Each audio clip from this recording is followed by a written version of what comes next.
You know, there are times when you watch a movie as a child, as a youth, and when you watch it as a kid, you really get the gist of what you're watching.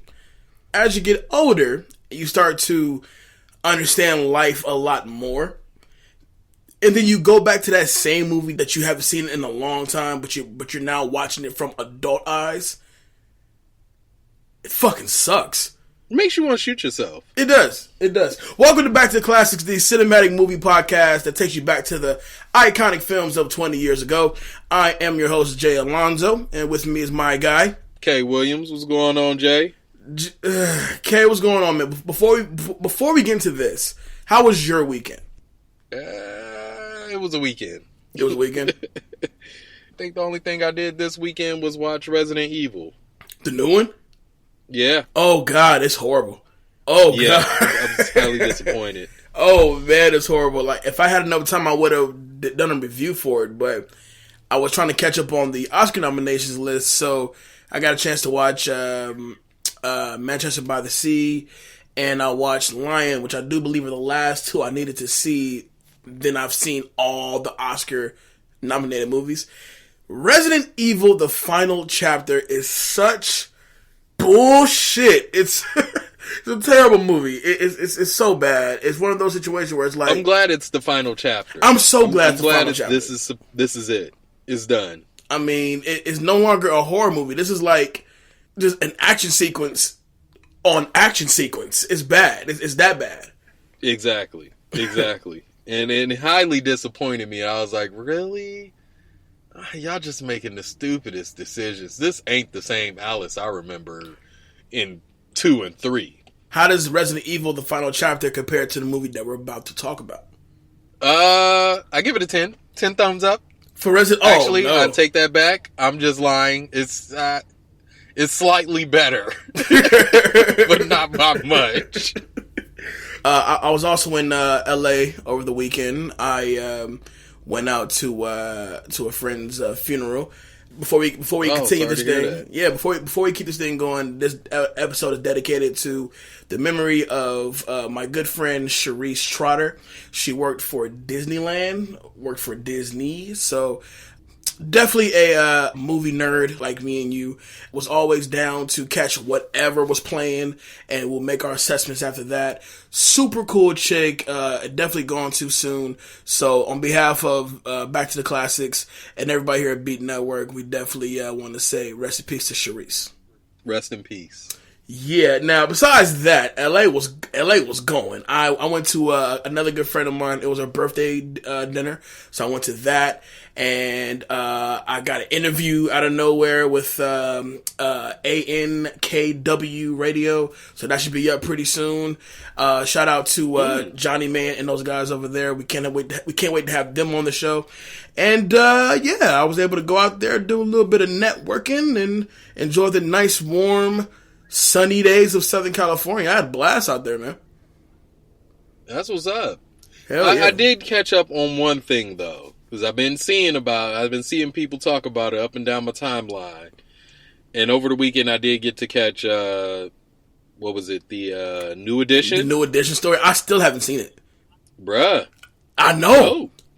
That's what I keep hearing. I gotta get with it because they did a good 3-day miniseries. Like, out of all these biopics that's been popping out, this is definitely one of the best ones that I've seen. I even would put it with the same level of the TLC story. Ooh, really? It's pretty dope. Is it one of those biopics that you can see like high schools playing years down the road? Like is this like the new generation's like Temptations movie? It is. It is. That's putting a lot on it. I remember being in high school. I've seen that movie well over 50 to 60 times throughout life. Yeah, that 5 Heartbeats. 5 Heartbeats, absolutely. This is this generation's 5 Heartbeats in Temptations, bruh. It was pretty dope. Really, I just don't want people. I don't want BET to start. Well, not just BET. I don't want companies to start just throwing out random biopics. Granted, the New Edition story was a story that needed to be told, because from what we've seen as we grew up to, you know, what we officially find out later on in life about the group itself, that group came with a lot of turmoil.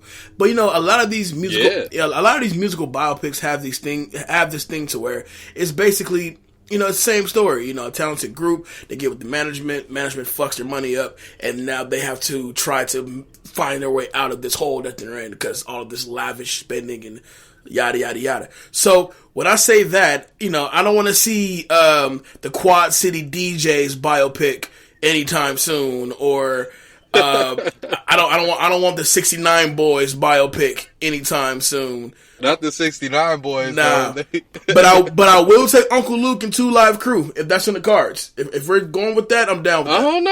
I don't know if I want to see Uncle Luke and the 2 Live Crews biopic, bro. It might just be a massive porn. That shit is called Nasty as They Want to Be.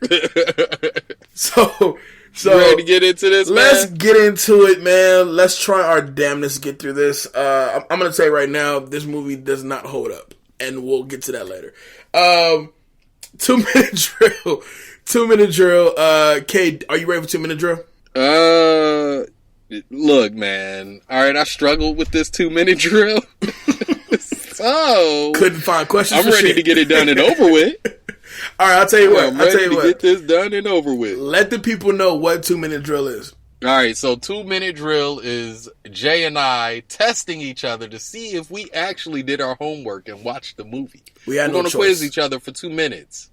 And I really want to throw this fight. I'm just going to be me right now and throw this fight. But we're going to try. I still got to let y'all know I watched the movie, though. So we're going to see. Let me think about it. I watched it twice, and the most recent time was literally 10 minutes before we started the show. So, it's hard. It's hard to make it all the way through this. So let's get into it. 2-minute drill starts now.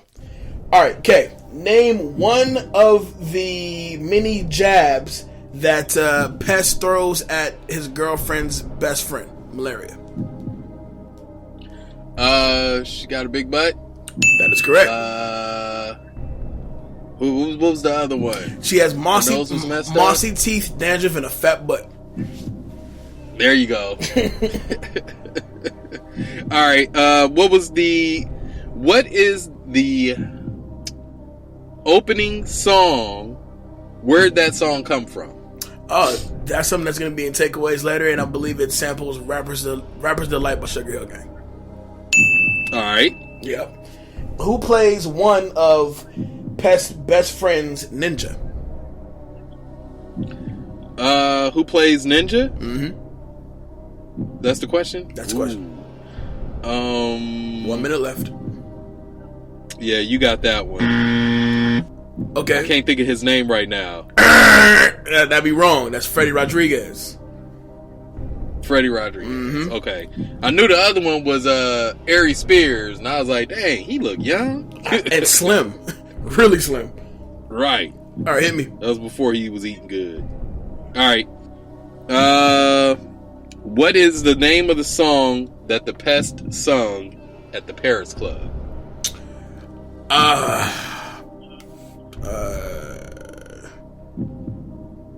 I want to say the Bonanza theme song. There you go. Dope. All right, so what's that? 2-1, right? Yeah, all right, 2-1. We got 10 seconds. How long was Himmel locked in the room with Cocteau, the snake? 5, 4, 3. A day. 2. 6 weeks.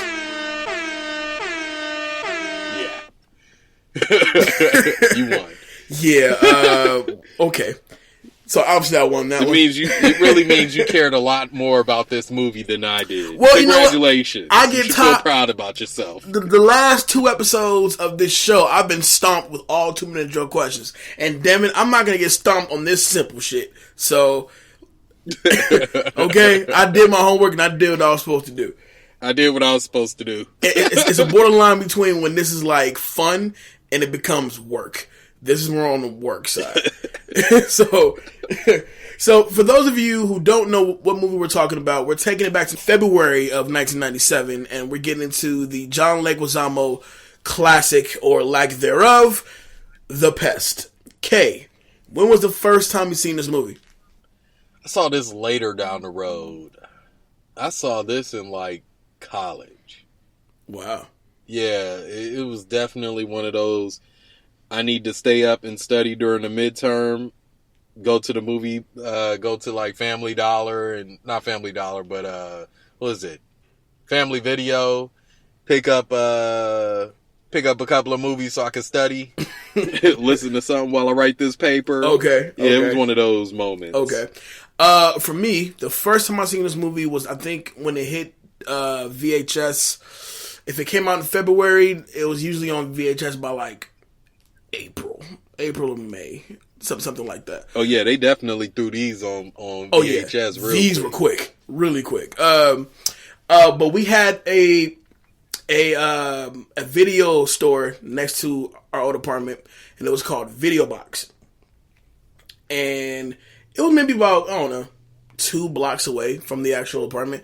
When I saw the poster for The Pest, I saw it in the LA Times calendar section, which is basically the section that's primarily dedicated to movies, right? And what was coming out that weekend. And I remember seeing that yellow poster, the one sheet of John Leguizamo looking up, and I think the tagline was, "What idiot would allow himself to be hunted for $50,000?" And then it's like a bullet pointed at him. And as a kid, I'm like, oh, this looks pretty intriguing. I will say this though. When I first saw The Pest, that was the movie that initially made me focus a lot on John Leguizamo and what he would do from there. At that time, all I could remember him from was Carlito's Way. And then from then on, he started doing gems like Empire, which is a great movie. And then he playing Bobby Rayburn's one of his guys in The Fan. So he has gems in his repertoire. This is just not one of them. Oh, he does. Yeah, this definitely wasn't one. This wasn't one of them. This would be one of those, I just did this for a check type movies. I literally did this because they would pay me. Yep. So let's get down to these facts, man. All right, we'll get through this. We'll get through this. The Pest, original release date February 7th, 1997, shares opening weekend with The Beautician and the Beast, the Fran Drescher comedy that nobody saw, and Dante's Peak. And now in hindsight, I think we should have did Dante's Peak today. That was definitely one of my favorite movies. Yeah. But we got Volcano coming up later this year, so we can't have 2 Volcano movies in 1 year, even though Hollywood decided to do that to us back in 1997. But, I mean, yeah. I'll go with that. You're right. Yeah. I'll go with that. Yeah, I mean, why not? Let's watch John Leguizamo act like a complete ass for 80 minutes. That's not bad. That is kind of bad, but continue. Yep. Box office total is $3.5 million on a budget of $17 million. You telling me the company spent $17 million to make this movie? 17 million smackaroos. And they only made 3.5 of them things? Yeah, something like that. Okay, John Leguizamo, you owe me or something. But most people like me or like you didn't really see this movie until it was already on VHS. Because, when you got such a big blockbuster weekend with The Beautician and the Beast and Dante's Peak also opening up next to you, you may not make it. Yeah, Dante's Peak was blowing them out the water on that one. I honestly couldn't tell you who won that weekend. I believe all 3 movies were like flops. Like nobody went.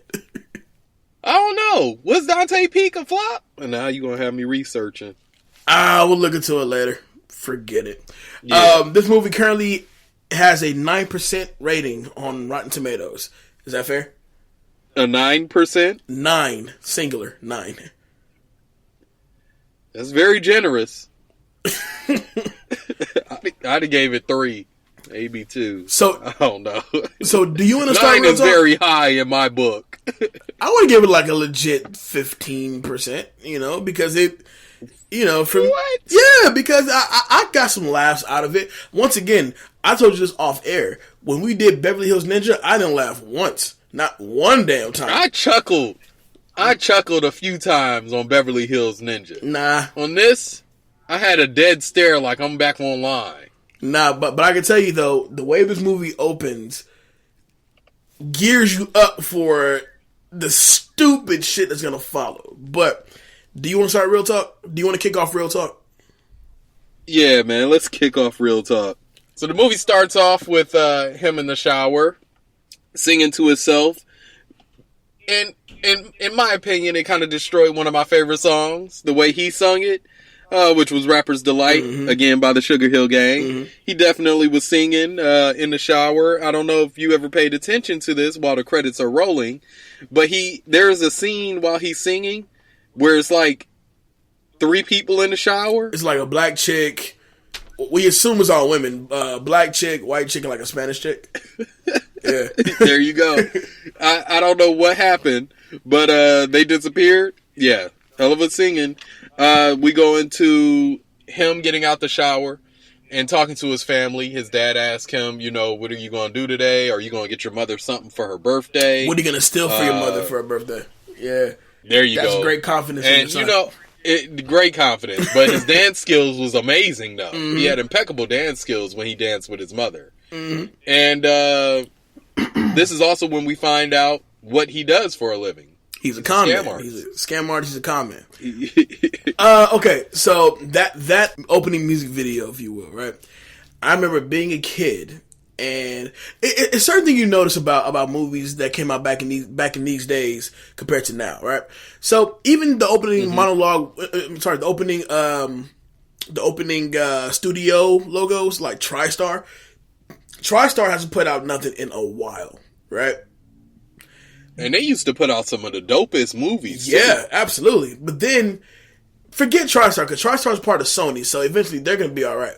I'm more concerned about the Bubble Factory production company, because you've heard nothing from them in years. He probably went out of business after this shit. I can only think of 2 movies that they've done in my entire life, and it was this and a movie called A Simple Wish with Martin Short. Besides those 2, I have yet to see their logo on anything. So they could very much gone bankrupt at this moment. Could be going. They probably are. They probably gone in the wind. Dust in the wind. So what you're saying is the owner of Bubble Factory now works at an actual Bubble Factory now. That's right.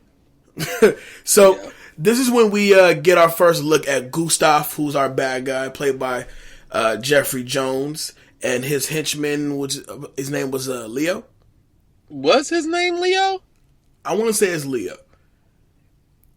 Anyway, we going with Leo. Yeah, I'm gonna go with Leo. So they are looking around. They're driving around the Miami streets looking for the perfect candidate for their hunting extravaganza. And of course, they're not going to tell anybody that's what they're out there doing. They're just going to spring it on you once you get to the house. But we'll get to that. We'll get to that later. When we come across the Pest and he's doing this thing, he come across these 2 kids picking on a third kid, and they get into this basketball game. Like next point wins basketball game, and I believe winner gets the loser's lunch. Right? This scene is so stupid because by the time the actual game kicks off, there's not a whole lot of defense going on. Like, I get it's a movie and, first point wins, but, it took grown ass Pest to swipe the ball, right? And then and then lift the boy up so he can like dunk the ball himself, right? So it's a stupid scene, but also love it as well because when he leaves the little boy up there and he's like super windy, oh, we won, give me your lunches. He gets the lunch and he left the boy dangling. Left the boy just dangle. Now, if you look at it, the boy ain't too far from the ground. He not. You can simply just let go. You know what I'm saying? But he just refuses to let go. And that's when we get a chance to meet Pest best friends, Chubbs and Ninja, played by Ari Spears and Freddie Rodriguez. Obviously, Chubbs is more of like the party guy, and Ninja is more of the, party guy as well, but he's also, the one with like, hey, Pest, maybe we shouldn't be doing this. It's getting kind of dangerous, Mm-hmm. That's when we get to that Miami parade, and we get to see Pest in action. I think it was Carnival. Wouldn't that be Carnival popping off? Technically, it was Carnival, but they're not going to call it Carnival. Right, of course not. Right. But what is this? Based out of Miami, mm-hmm. Big parade. Mm-hmm. Unless Miami throws parades like that on a regular, it was Carnival. For the listeners, it was Carnival going on. So, we see Pest's girlfriend. What was her name? What, in the movie? In the movie, yeah. It was like Xanthia or something like that? Xanda? Or something like that? Anyway, we're going to call her Pest's girlfriend for all-time purposes. So we get Pest's girlfriend and her best friend, Malaria, which is a hell of a name. But, hey, first off, when I think about people's names, I think about all the movies that has like crazy names mm-hmm. or foreign names, and I always think about like I knew this girl, her name was, and you'd be like, bruh, but she spelled it like gonorrhea. What was that? That's Booty Call, bruh. That's coming up soon, bruh. Booty Call. Yeah. Yeah. Fook Me. That's Austin Powers. That is Austin Powers. Twins. Twins, Basil. Twins. So, we see Pest's girlfriend, who's obviously pissed at him, and Malaria, who's like the Pam to, Pest's Martin. And basically, he lets his scams get in the way of having a relationship. He's supposed to meet up with the girlfriend's parents. He bailed. So to make it up to her, he's going to tell them that she's pregnant, and I don't know why. So, but she, she takes it for what it is. He thought that through. No, he didn't. But she takes it for what it is, and then she goes off and hangs out with her girl while he goes and does his scam. So, at this moment, we see Gustav, with his binoculars, going through. Pest is clearly doing his scam deal, and you get this the soccer guy, and Gustav originally picks him to be the candidate for the hunting extravaganza, but Leo's dumbass grabs the binoculars once Gustav walks off, puts them on, realizes he's picked Pest to be the actual candidate. The Pest. Right. Now, this was a decent scene because John Leguizamo, he had a good comeback for every response that was thrown at him. Mm-hmm. The Pest is doing his scam where it's find the ball under 3 coconuts. Mm-hmm. You know what I'm saying? Mm-hmm. He's playing as a blind guy. The soccer dude, he kicks the ball towards the Pest catches it. And the soccer guy goes, if you're blind, how'd you see that coming? He said, I heard it. You lose one sense, you gain another. He was like, well, how'd you know I was a guy? He said, I could hear your gonads shaking. Like, he came up with some good punchlines to counteract every question that was thrown at him. But then we also find out at this very moment that he is also indebted $50K to the Scottish mob. Yeah, Angus and his goons. And Angus and what's his partner name? Jesus Christ. I don't remember Angus's partner's name. I don't think they even had a name. They were just like his guys. His henchmen. I don't think they did either. It was just Scottish Mob number 2. Scottish Mob number 3. They both show up and try and grab the Pest. And this is another scene that I thought was clever, but it couldn't make me laugh until now I think about it. The Pest is caught by the Scottish Mob, and he asked them, you wouldn't hit a blind man, would you? Blow. They punch him in the face. What about an asthmatic? You wouldn't hit an asthmatic, would you? Blow. Another hit. He was like, what about epileptic? He gets on the floor and starts shaking.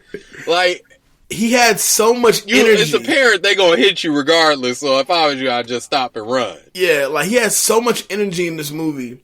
I'm curious to know how much of this movie was actually, improvised. I think the whole movie was improvised. You think like, so? I think almost every scene he was in, it was improvised. He's just going. Like, he just goes. Like, you know what I mean? He manages to escape from Angus's goons, and he gets to what we see is a Chinese food place. And Leo, who's telling him to get, information about him, cannot be more discreet or lack thereof, because as he turns around, motherfucker's standing right there looking at him. And when they make eye contact, he does a whole, I'm looking at my watch thing, like, I'm not really looking at you. Like, bruh, it's only you two in the alleyway. You think he don't see you? Exactly. But he goes to the Chinese food place. He rips out, well, he doesn't rip out. He grabs one of the wigs and the shirt in the car. Oh, I'm sorry, not the car. The go-ped or moped, whatever it is. And so when he's inside the Chinese food place, and the boss man comes through there, and he comes in. Obviously, he's late. And when I first seen this scene, I thought he just used it to kind of get away. Turns out he actually worked there. He's been working there. So he goes to this whole thing about the boss about to fire him. Being the pest, he does this whole improv tactic about he lost his pet duck. And it leads them to believe that they have actually kidnapped his pet duck, caught it, and have killed it for consumption. Right? So he just milks the scene like you won't believe, to the point to where he threatens to call a lawyer, and the owner of the restaurant is like, lawyer? And my Asian accent is terrible. He manages to use the owner of the restaurant's office to call Angus and the Scottish mob. And that's when we learn that he's in debt to them for $50K. After he calls the mob, he ends up taking the food that he gets from the Chinese place. He runs off and goes to where the Germans are. And this is where we find out what the Germans really want with him.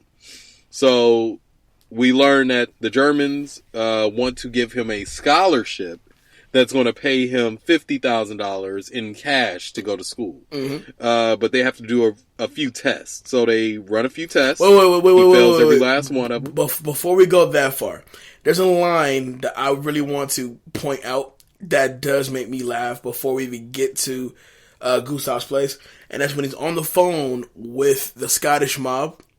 And I believe they said, you have 1 week to give me my money or I'm going to kill your whole family.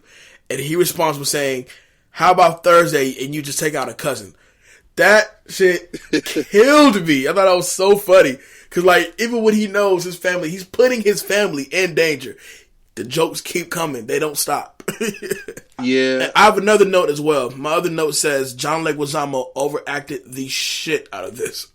He definitely did. Mm-hmm. Ridiculously overacted. Mm-hmm. We see these different tests that the Germans are doing. Mm-hmm. And during these different tests, he fails them all. Mm-hmm. The Germans realize this is the worst person they've ever picked to go get this scholarship. Mm-hmm. After that, they take a helicopter ride to the Germans' island, where beforehand he signed a contract, and they kind of had him just skim over everything. Like, look, dude, we paying you $50K in cash. Just go ahead and sign it. Mm-hmm. So the next day, they hop a helicopter ride. They go to the Germans' private island, and this is where we meet Gustav's son, Himmel. You say it so American. Himmel. That's how I thought it was. His name was Himmel. Like how fast they said it. But it's definitely not as American as you're making it, though. Yeah, it definitely isn't. But, I'm American. What can I say? Yeah, it's all good. So, he meets Himmel, and off top, Himmel's whole layout is just all of weird. I actually like this scene. His layout wasn't weird. We knew what that layout was. No. Like, I would classify that as being weird as shit. And then we find out why he's weird as shit in the same scene. And basically, he's trying to tell Pest, you honestly think my father's going to send you to Harvard Like, I settle for Yale, but Boston in the springtime. And so he goes, he locked me in a room with a snake one time, a boa constrictor one time. And I couldn't leave until I killed it. I was in there for 6 weeks. And, the snake was called a cocktail. Now, it's something about that snake story that's so weird because it leads you to believe, like, what did you do with that snake? Or at what point does that snake become sexually attractive? Because that was the vibe I was getting from this dude. Because even later on in the movie when they're actually hunting Pest, he sees a snake and he's like turned on by it. I'm like, okay, you're weird. He had a creepy sense to him. I'll give you that. It definitely was creepy. Not necessarily weird. Definitely creepy. Okay, real quick. Bonus 2-minute drill question. You ready? I'm ready. Can you name the movie that Himmel, I don't know the actor's real name in real life, but he appeared in another movie that I can remember in 2000. It was a hip-hop driven movie as well. Name that movie. That Himmel appeared in? He's not the star, but he is in it though. Not offhand. Okay, I'll give you a hint. He plays a crooked investor, and he's working with Delroy Lindo. Crooked investor. Romeo Must Die, sir. Who? Hold on. Yes. Romeo Must Die? Yeah. With Aaliyah? Yeah. He was. Yeah. Now you get it. Damn, are those the only 2 movies he's in? Far as I've seen. Shit, far as I've seen. But, so, going back to the island, he manages to escape Himmel and all of his weird shit. And some weird secret passageway leads him directly back to Gustav. And, trying to laugh it off, saying that, hey, I think your son is trying to tell me that you're trying to hunt me, right? And as he's making this connection, he looks around the room and he discovers just how we discovered that Gustav is a fucking mass murderer. It's a bunch of heads on the wall throughout the room. I'm like, this is murder. You're a serial killer, basically. Quick question. Quick 2-minute drill question. What up? What was the name where his head was supposed to be at? Latinus Picticus? There you go. Hell yeah. I'll watch this shit.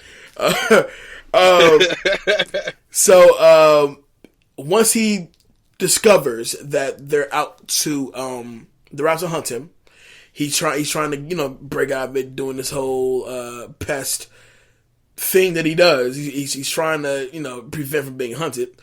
But once again, the sound of $50,000 is just too good to pass up. So he agrees to be hunted. He just has to survive for 24 hours. Now, I got a question for you. What's up? When he saw all their guns laid out, just making sure I watched it correctly. Did he ask... he asked them, what do I get? They showed him 3 things. One was like a Swiss Army knife. The next was a small piece of rope. Mm-hmm. And then he had this really small, tiny gun that probably didn't shoot bullets. It probably shot pelts. Right. And he chose the gun. What the hell was he going to do with rope if he would have grabbed it? Well, we found out later on that he's quite the crafty son of a bitch because he's able to put together a cool little booby trap, even for the moment. So... I honestly don't think he made that. I thought that was left from somebody else. To this day, I don't really believe he made that. Because how would you know where to pull the string? How would you know where to lure them to? How would you know exactly to have this shit? I think that was left. I think that was left from either a previous person that was killed, or it was something that they put and just forgot about. So the hunt begins. He takes a little pea shooter to try to even the score and say, all right, well, now what's to keep me from killing you all right now? And of course, Leo, his ninja skills, kicking action, and Pest gets knocked the fuck out. So the hunt begins, Pest takes off. He's being shot at. This part of the movie is kind of crazy because we get this like bonding thing between Himmel and Gustav. Yeah, and it's apparent that Gustav will not take any kind of real blame or any kind of, or doesn't feel guilty at all about locking his kid in a room with a snake for 6 weeks. Like, that could really traumatize somebody, as you can clearly see. Himmel's fucked in the head. So, his dad is like, suck it up, deal with the kid. It's life. I did it. We're Germans.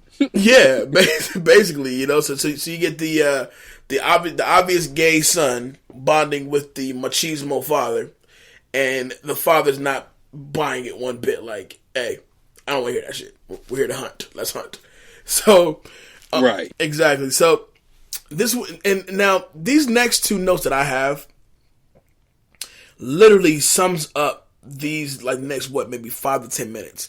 We get the Pest taking a shit. We get the Pest making it back to the house. We get the Pest and Himmel and their exchange, and then we literally get throw up jokes for 30 good seconds. That's the next 3 to 5 minutes of this movie. That's actually a good 10 minutes, because right before the Pest takes his shit, he fights a rubber snake. Then we see him taking a shit, and Gustav accidentally shoots a rocket at him. Mm-hmm. They think they kill him.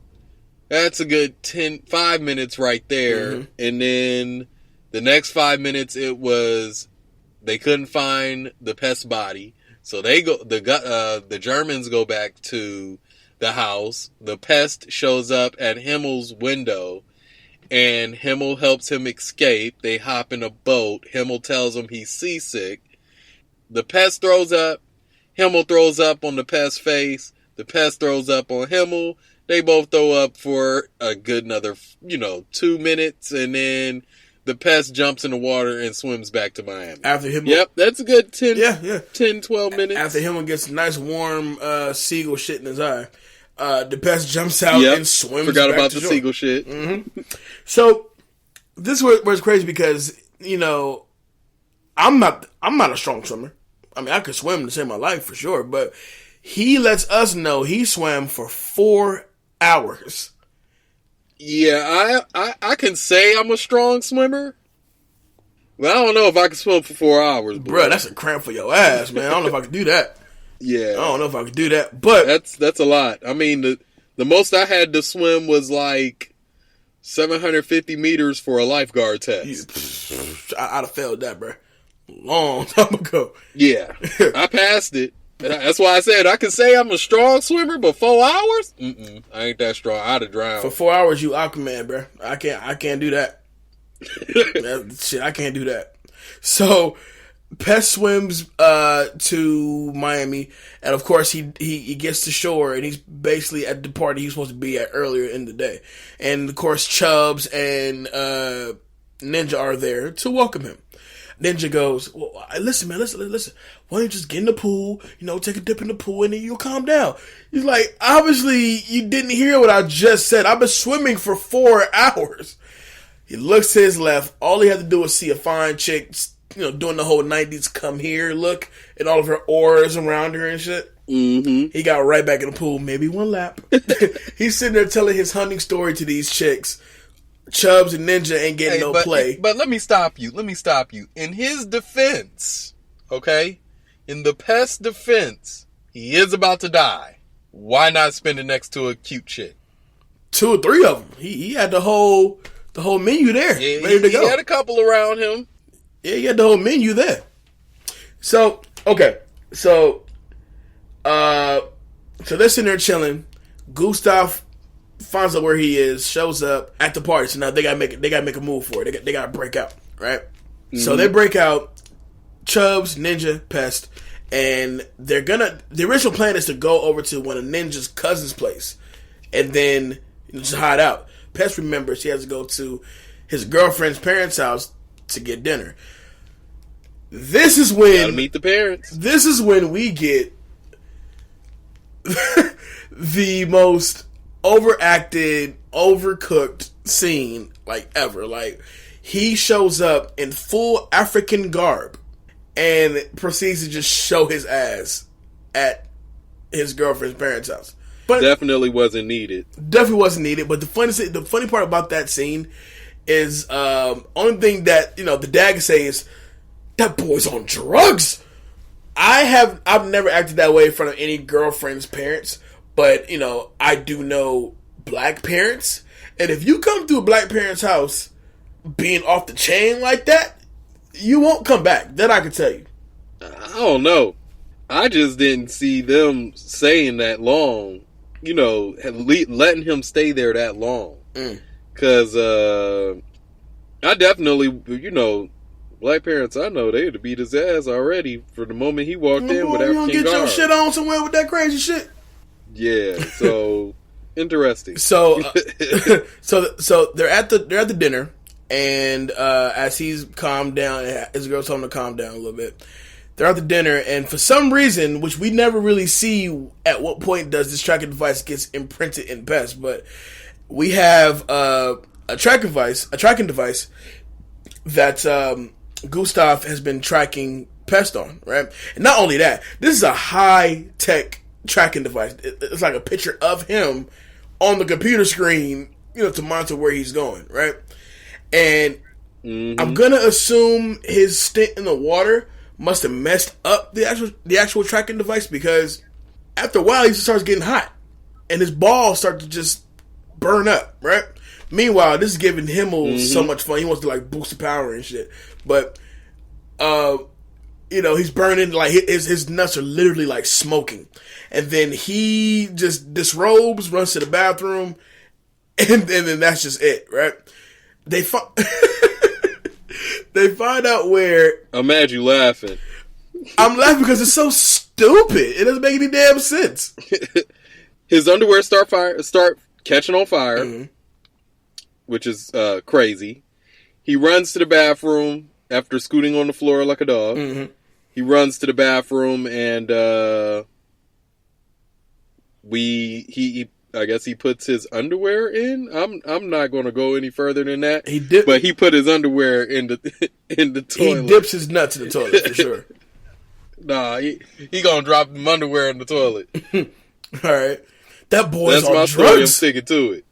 That's where we first see that. All right, then we got Gustav running in the house with his gun. He sneaks in, and this is where he shoots his girlfriend's family with darts. The Pest, he escapes, which was kind of dope. He got out of there good. Real quick. Did you notice when he comes in with the dart shooter, Gustav, right? He has a dart shooter, and it's clearly 5 slots for a dart for you to shoot, right? So if we're doing our math correctly, he shoots the girlfriend, the mom, and the dad. That's 3, right? And then Ninja comes through. He hops over the banister. He gets shot midair. That's 4. And then, any more surprises, in comes Himmel. He gets shot. That's 5. Why are you checking your gun for a 6 dart when you know there's only room for 5? That's a good question. Yeah. All right, so they go ahead and escape. And he hops back in the car with Chubbs and Ninja. And they try and figure out where they're going to go. And they got an idea. Let's go to the Paris Club. Well, they go to the church first. They go to the church. No, yes. Go to the Jewish church. The Jewish church. Hello, which ironically Jews. was in the middle of a service. Yeah, the Jewish church in the middle of the service. Which just so happens to have one of Angus's goons in the church as well. And even he's in disguise. Yeah. And see, I was kind of wondering, why would he be in the church? Why is he disguised? Good question. I'm telling you. He converted and he ain't want nobody to know. This movie is filled with, head scratchers. Okay. That makes no sense. Really? Okay. So after they leave out of there, they go to the Paris Club. Now, this was one of the... Well, we'll get into that later. So they get to the Paris Club. They run up on these 2 guys in the car, and They're like, how do we get into the party? The two dudes said, you can't get in, it's special invite only. And they have a battle of the car radio music from the cars. Yeah. Mm-hmm. So it ends up being, which was one of those scenes I don't know how I felt about. Ari Spears hits a button on his car. His Jeep turns into a boombox, a stage. Like a stage. Was it a boombox? Yeah, it was like a boombox shaped stage. Yeah. And this stage definitely killed the white guys. It killed the white guys that was in the car next to him. Like, they shake the car so bad because of the bass. Like, they all three just pass out because of the bass. Like, the bass killed them. Like, okay. I don't even think they was passed out. The bass killed them. How you like that, baby? So once they realize they've just committed murder, basically, they go over to the white guys, to the main white guy who was talking the most shit, dig in his pocket, gets his tickets to the club, and then leave the bodies out there to sizzle. So now they're in the party. Now, I guess for story purposes it makes sense, but once again, how the hell do they know which party to find Pest at? Like, when they get to the party, Angus got goons in there too. So how do you know where to find Pest at? I think that's how they found him. Was through the party.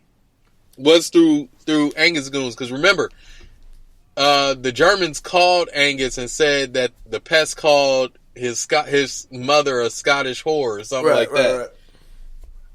So that's how the Scottish mob started looking for him. So when the Pest got to the Paris club, the Scottish mob called and was like, yo, he's here. Oh, okay. I'm guessing. I'm just guessing. I'm like, was that a deleted scene I didn't know about, or what's good? But nah, that's just an assumption. I mean, story purposes, it would make sense. So the Scottish mob called the Germans and was like, we found him. They didn't know he was German. They thought he was Scottish. I'm going to assume that the Paris Club also dubs as a karaoke bar, because I didn't see where a door you can go through to where you go from the club, which I thought was a house at one point, and now he's in like this karaoke bar, in which he does this incredibly racist Asian man impression. That's when he sings the definitely was racist. Oh yeah, that shit was racist. He sings the Bonanza theme song, which is like, why would you sing that of all things? But okay, so he's in this whole Asian man thing. He happens to find a seat right next to Himmel, who don't recognize who he is, right? Mm-hmm. So by the time he goes up and he does his thing, in comes Gustav, who finds Himmel, sits behind Himmel and goes, well, what are you doing? And he goes, I'm taking a break. Do you recognize that Asian man? He goes, no. Like, that's Pest Vargas, you dumbass, whatever he says. And it's just a stupid scene, because all John Leguizamo does is just make sound effects that are like racially motivated. Yeah. And I was just like, okay. However, the turnaround for that scene is when, as Gustav, who knows that's Pest up there, he goes, give it up, you got nowhere to go. The Pest pulls out that same love potion that Himmel told him about earlier, as far as like, it'll make your most erotic... The pheromone? Yeah, your erotic hormones or something like that, enhance or something like that, but it only works on men. So he throws the potion onto Gustav, in which case Leo, the first one to be like, I feel attracted to you all of a sudden, and he jumps on him. Then it's like fucking dog pile of dudes, including Ninja, who's there as well now, all pile on top of Gustav because they all want to get a piece of his action. So Pest snatches up Ninja and they break out of there. Meanwhile, Gustav is getting gang raped. I wouldn't say gang raped, but don't look good. It don't look good at all. It don't look kosher. It don't look kosher. Gustav he's gone ahead and getting pummeled by all these dudes with the male pheromone. With the butt love. Not the butt love, though. The Pest, go ahead, he escapes out with Ninja. Ninja, Pest, and Chubbs get kidnapped yet again. Mm-hmm. And he tells him, hold on. Yeah. So he gets kidnapped. They're in the Scottish mob's car. Mm-hmm. And the Scottish mob tells him, you got until tomorrow to bring me my money. Who's your best friend? And Pest goes, Ninja. And the Scottish mob keeps Ninja in the car. And Pest and Chubbs. So now Chubbs and Pest, they get out the limo. They feel sad. Chubbs is sad because the Pest called Ninja his best friend. And he doesn't see what just happened. Like, Chubbs, of course you're my best friend. That's why I picked Ninja. Like, oh, you're fucked up. Right. And then you get a phone call from the Germans. They call Pest and tell him, look, meet me at Pier 16. I got your girlfriend, her family, and your family. And the best friend. Which is another good line because it appears that they're sitting in the car eating cheeseburgers or some shit when they get the phone call that Pest's people has been kidnapped. So he tells Gustav, he goes, listen, if I'm a little late and you start doing killing, can you start with malaria first? I'm like, bruh, why are you trying to, like, gamble this right now? He don't care about his sister. She gotta go. Mm-hmm.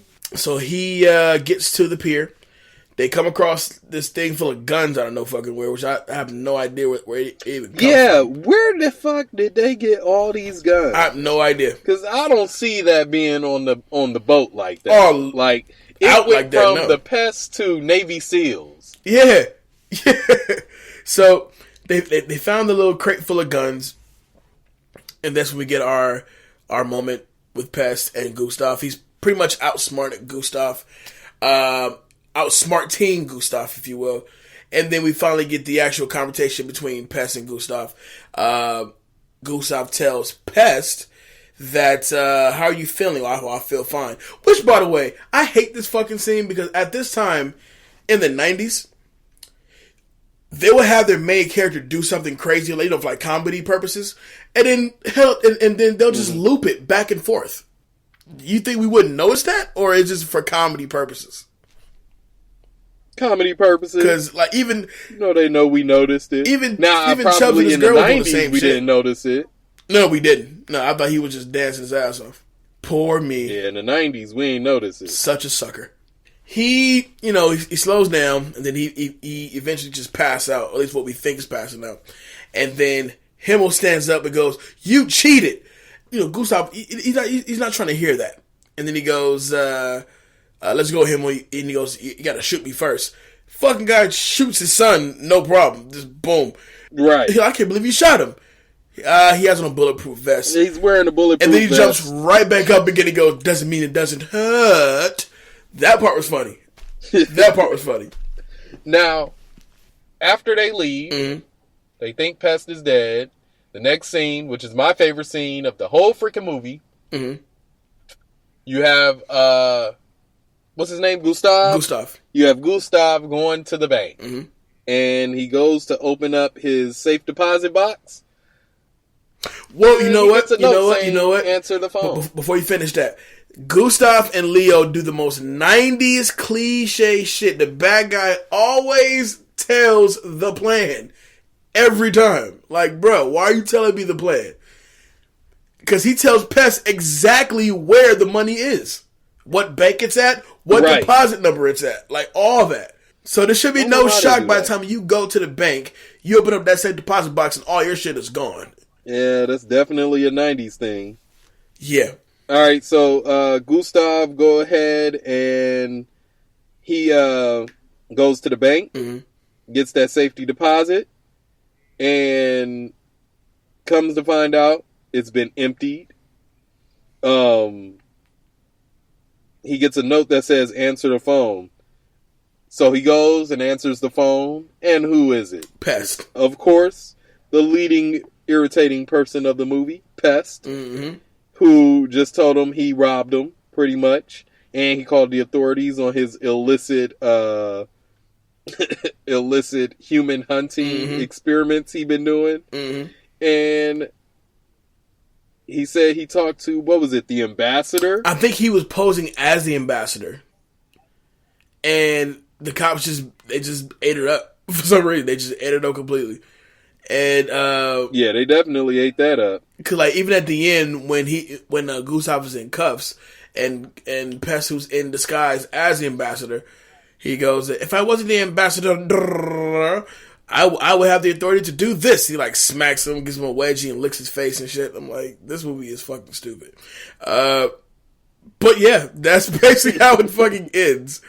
They carry off Gustav to jail.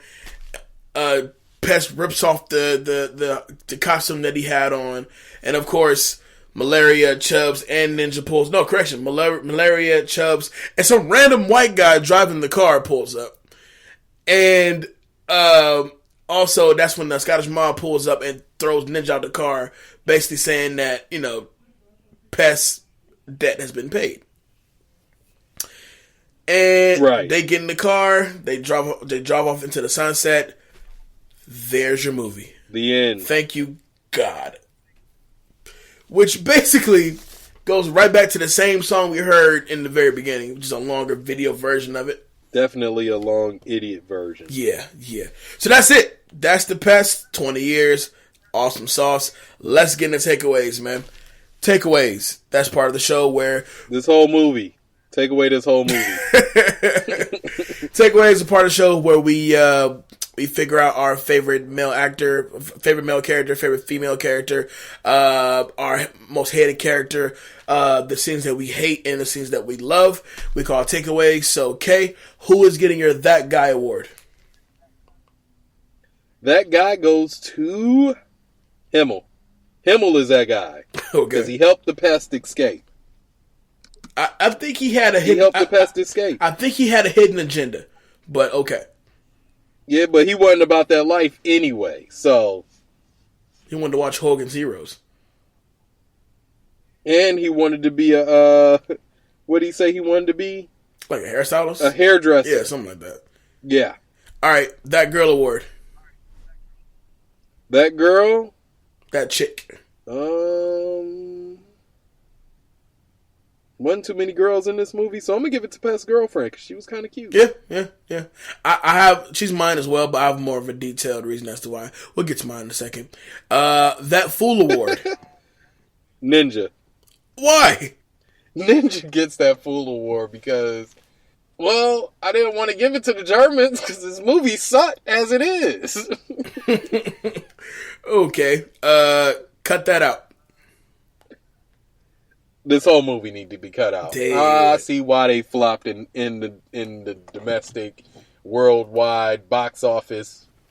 Yeah, they should cut this whole movie out because at that time they didn't believe in diversity. They could have. You know what they could have really left out though? The names of these human heads. Yeah, I felt like that wasn't needed either. I felt like that was something that, okay, we get the point. You like to kill people. I don't think we need to know that there's a black man's head in African American. We know it's a black man. So, right. Yeah. All right, and the iconic scene for you. Iconic scene? Yeah, I don't have one. I don't have one. I'm just being honest. I don't. Okay. No problem. Well, for me, That Guy award will have to go to Ninja. The reason why is because Pest and Chubbs are shitty friends, right?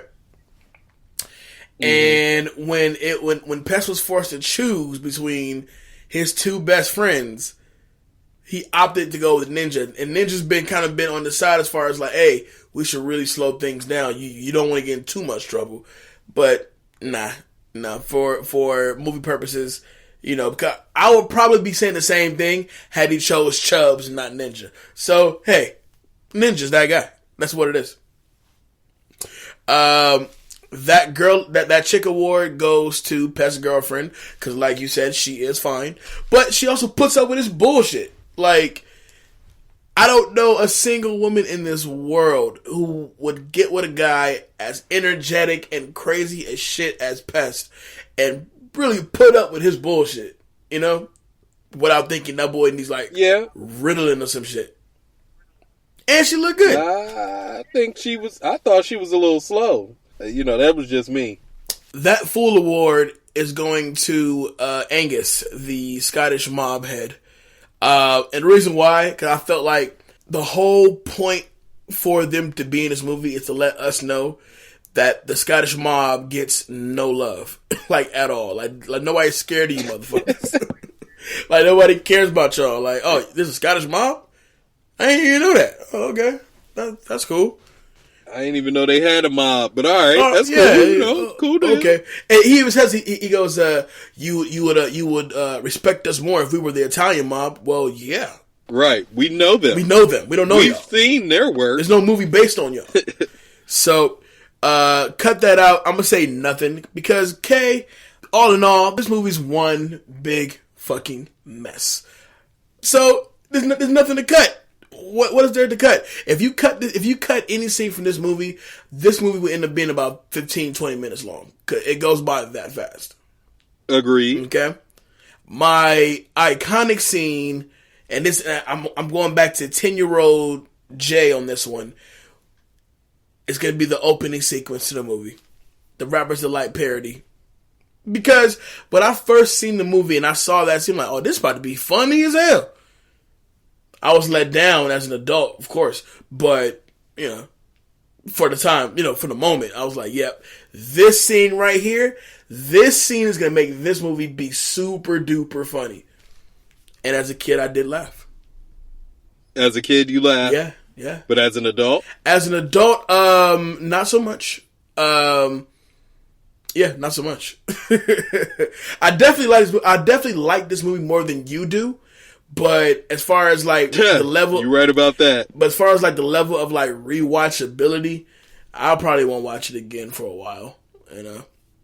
Anyway, let's get into quick hits. Quick hits is part of the show where we go over fun facts about the production and we see as to why or why not didn't that particular thing happen. In this case, we got 6 quick hits facts for you today.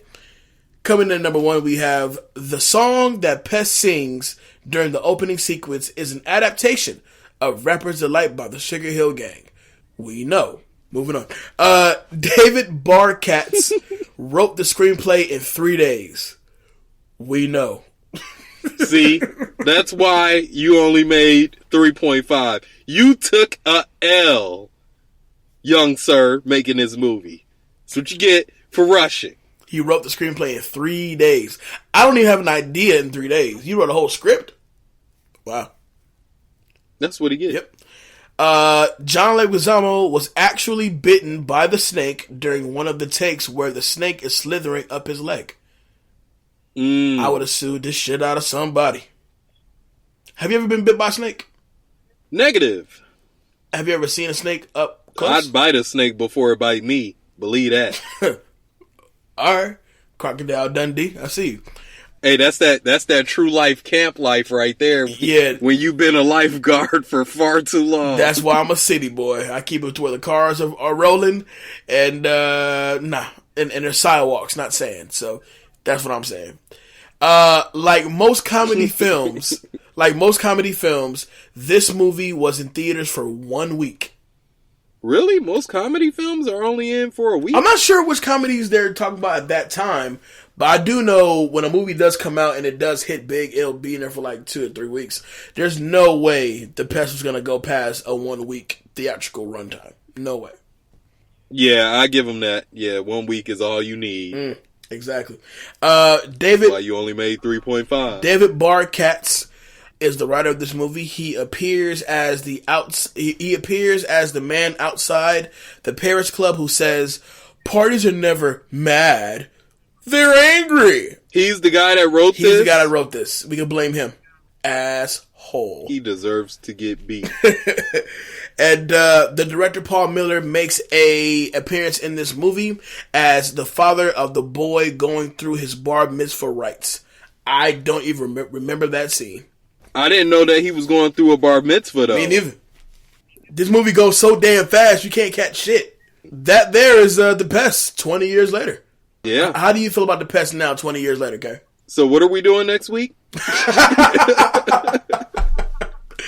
Well, that's how I feel about it. We'll let the people know what's going on next week when the time is right. But for now, we are pulling the DeLorean back into the garage. Just came back from a hardcore 80 minutes of unfunny comedy back in 1997. Kay, it's your turn to gas it up. And we'll leave it at that. Yeah, I get it. This episode's like, wow, they chose The Pest. We should have totally did Dante's Peak. Totally did Dante's Peak. Totally. From now on, you no longer pick the movies. Whatever, man. This was very near and dear to my heart that I realized my heart lied to me. Whatever. Okay. So let me ask you this before we wrap it up. If they were to do a remake of The Pest, not at all. No, wouldn't even think about it. Not Kevin Hart, nothing. No. And if Kevin Hart does a remake, I'll never watch another Kevin Hart movie again. Okay. Well, that's that. Kay, let the people know where they can find you. PHA1914. That is PHA1914. No dots, no space, no underscore. That'll be Facebook, Twitter, what is it? Instagram. Mm-hmm. I'll be on IG. Just not as much. Nah, but on Facebook you can catch me at K Williams, KAY space Williams, and then Instagram, Twitter, I PHA1914. I'm even there on Snapchat, but I don't snap or chat, so you really won't catch me on there. I snap. I'm actually often on Snapchat, actually. But you can find me at all the social medias, Facebook, Instagram, Twitter, Snapchat, simply at I am Jay Alonzo. That's I am Jay Alonzo. You talk to me and I'll talk back. This has been a fun episode. Right? Yeah. Snooze time. Who's ready to go to bed? All right. Yeah. All right. Well, as always, we thank you guys for tuning in to another episode of Back to the Classics. Be sure to like, share, and subscribe to the Beat Network page. You can catch us on the Beat Network Facebook group, Facebook page at facebook.com/BeatNetwork1. Myself and Kay, we now have a Back to the Classics Movie Talk Facebook group. So if you want to be a part of that, just holler at us. We can get you on there. Jump in, join the conversation. And that's it, man.